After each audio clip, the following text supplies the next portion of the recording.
বলছেন অলিমার দাওয়াত যখন দিয়ে দিল আমাকে আপনাকে, তখন এই দাওয়াত কবুল করার হুকুম কি? সেটিও ওয়াজিব। কিন্তু সেখানে যদি কোনো বাধা থাকে তখন আর ওয়াজিব থাকে না, অনেক সময় হারাম নাজায়েজ হয়ে যাবে।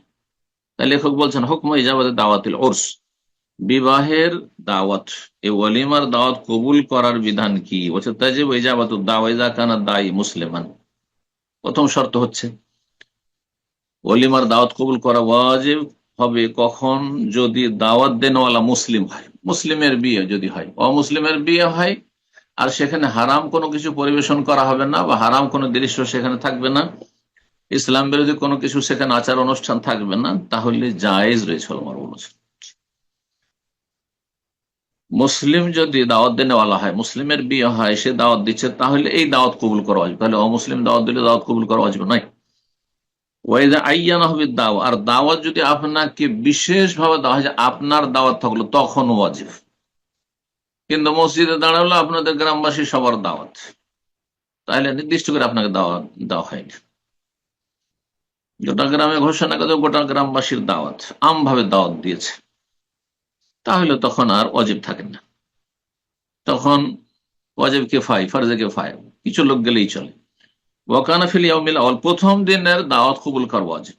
যদি কেউ 2 দিন 3 দিন খাওয়ায়, তাহলে প্রথম দিনের দাওয়াত হচ্ছে ওয়াজিব কবুল করা। ওয়ালাম ইয়াকুন লাহু উযরুন, আর এই ওয়ালিমার দাওয়াত কবুল করে যেন কোনো আপনার ওজর না থাকে, অসুস্থ, তাহলে কি করে যাবেন? আপনার ওয়াজিব নয়। আপনার সফর আছে, সুতরাং ওয়াজিব নয়।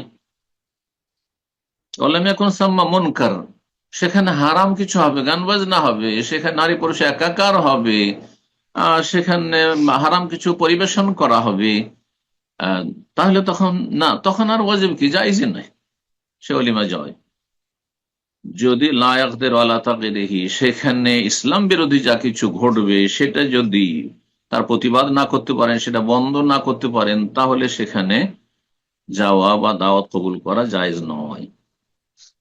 সহিহ মুসলিমের হাদিস, আবু হুরায়রা রাদিয়াল্লাহু তাআলা আনহু থেকে বর্ণিত, তিনি বলেন ক্বালা রাসূলুল্লাহ সাল্লাল্লাহু আলাইহি ওয়াসাল্লাম, রাসূল বলেন ইযা দুইয়া আহাদুকুম ফালইউজিব, তোমাদের কাউকে যদি দাওয়াত দেওয়া হয়, মানে ওলিমার দাওয়াত দেওয়া হয়, প্রসঙ্গ ওলিমার, ফালইউজিব, তাহলে অবশ্যই যেন দাওয়াত কবুল করে।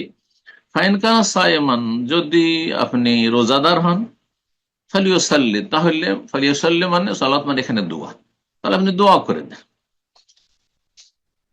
ফরজ শ্যাম থাকলে তো বা ভাঙা যায় না, কিন্তু যদি নফল সুন্নাত শ্যাম হয় তো ভঙ্গ করা যায় দাওয়াতের জন্য, কিন্তু ওয়াজিব নাই। আপনি সোমবার বৃহস্পতি রোজা রেখে যান, সেই দিন ওলিমার দাওয়াত দিয়েছে, যান, গিয়ে দোয়া দিয়ে চলে আসেন, সেখানে পানাহার করা জরুরি না আপনার জন্য। ওয়াইন কানা মুফতিরান, আর যদি আপনি রোজাবিহীন অবস্থায় থাকেন, ফালিয়াতম, তাহলে খাবার খান আপনি। সহিহ মুসলিমের হাদিস।